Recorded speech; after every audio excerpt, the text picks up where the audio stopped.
Good morning बच्चों आज हम ये नया लेसन शुरू करेंगे। पाठ 7 मेरी किताब। ये पेज 40 पर है, जैसा आप चित्र में देख सकते हैं। पेज 40 पर ये किताब है। इसमें एक लड़की दिखाई गई है जो किसी ऐसी जगह खड़ी है जहाँ पर बहुत सारी किताबें रखी हैं। तो ये बड़ी अच्छी स्टोरी है, हम इसको शुरू करेंगे। आज हम लेसन की रीडिंग करेंगे। सबसे पहले मैं इसको पढ़ती हूँ, पाठ को आप लोग सुनेंगे। माँ ने वीरू एक लड़की है, इसका नाम है वीरू, को एक संदेश देकर अपनी बहन के पास भेजा। मौसी ने प्यार से, मम्मी की बहन को मौसी कहते हैं, मौसी ने प्यार से वीरू को अंदर बुलाया और बैठक में ले गई। बैठक वो कमरा होता है जहाँ मेहमानों को बिठाया जाता है। बैठक में कदम रखते ही वीरू अचरज से ठिठक गई मतलब रुक गई। अचरज मतलब आश्चर्य से वीरू रुक गई। जैसे ही उसने बैठक में कदम रखा, उसने सोचा, बाप रे, इतनी सारी किताबें। उसने देखा कि मौसी के घर में तो बहुत सारी किताबें हैं, तो वो हैरान रह गई इतनी किताबें देख करके। आगे पढ़ेंगे, पेज 41 पर है ये। वहाँ नीचे से ऊपर तक किताबों से भरे खानों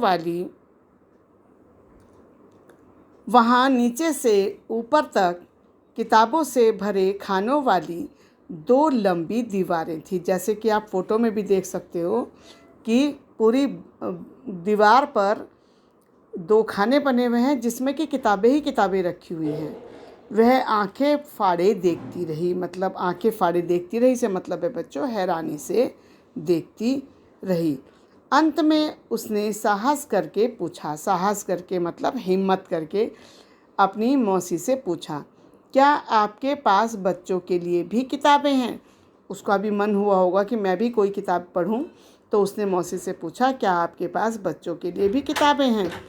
मौसी ने कहा, हाँ, यह देखो, यह वाला खाना और यह वाला। मौसी ने उसको कुछ किताबें दिखाई जो खाने में लगी हुई थी, तो कहा कि हाँ, यह देखो, ये वाला खाना और ये वाला खाना। वीरू ने हैरानी से कहा, इतनी ढेर सारी किताबें, मेरे पास तो इतनी किताबें नहीं हैं। मौसी को बच्चों शौक़ रहा होगा किताबें इकट्ठी करके रखने का, पढ़ने का भी शौक़ होगा, तो उनके पास बहुत किताबें थी। नॉर्मली इतनी किताबें घर में नहीं होती हैं, बच्चों के बैग में ही जो किताबें होती हैं वही होती हैं। तो वीरू ने यही कहा कि इतनी सारी किताबें, मेरे पास तो इतनी किताबें नहीं हैं। मौसी ने कहा, यदि तुम चाहो तो मैं पढ़ने के लिए तुम्हें कुछ किताबें दे सकती हूँ।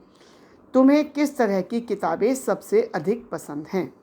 अब वीरू तो पढ़ती नहीं थी, उसे नहीं मालूम था कि उसे किस तरह की किताबें पढ़नी चाहिए, किस तरह की किताबें पढ़नी अच्छी होती हैं। तो इसलिए उसने कहा, वीरू ने धीरे से कहा, मुझे मालूम नहीं, क्योंकि एक्चुअली उसको मालूम नहीं था कि उसे क्या पढ़ना चाहिए या उसे किस चीज़ का शौक़ है। मौसी ने एक किताब निकालकर वीरू को पकड़ाई और कहा, तुम यह किताब पढ़कर देखो। मौसी ने एक किताब उसके लिए सेलेक्ट की, एक किताब उसके लिए चुनी और उसको पकड़ाई कि तुम यह किताब पढ़कर देखो। बच्चों, ये लंबी स्टोरी है, इसको हम कल कंप्लीट करेंगे रीडिंग में। आज इतना ही। आज के लिए होमवर्क है, ध्यान से देख लेना बच्चों, मैंने यहाँ तक पढ़ाई है। तुम यह किताब पढ़कर देखो, तुम यह किताब पढ़कर देखो। यहाँ पे मैंने पेन से मार्क किया है। बाकी की स्टोरी हम कल पढ़ेंगे। आज का आपका होमवर्क भी कुछ लिखने का काम नहीं है, आपका काम है इस स्टोरी को पढ़ना। तो इसको जितनी मैंने पढ़ाई है उस स्टोरी को पढ़ना, और जब हम गूगल क्लास में बैठेंगे कोई शब्द समझ नहीं आएगा, वैसे तो मैं शब्द अर्थ कराऊंगी, तो उसको आप पूछ सकते हो। थैंक यू बच्चों। ओके।